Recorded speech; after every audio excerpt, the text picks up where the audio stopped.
Welcome to Tenor Tech, where I solve the problems you didn't even know you had.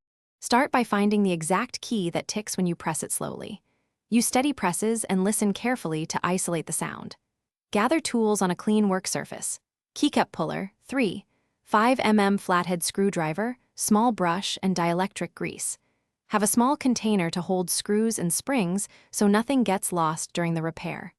Power down and unplug your keyboard before removing the keycap to prevent accidental input or damage.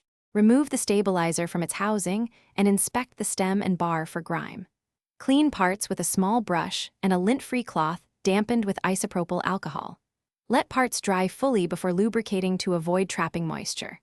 Apply 1 small drop of dielectric grease to each stabilizer stem and to the slider surfaces on the housing.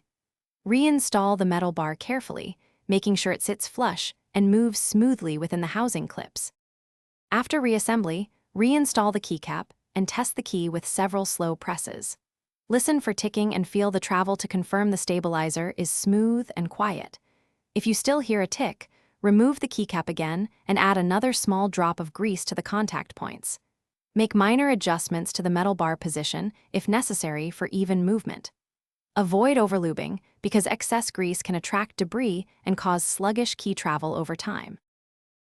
Thanks for watching. Subscribe to keep your life in tune.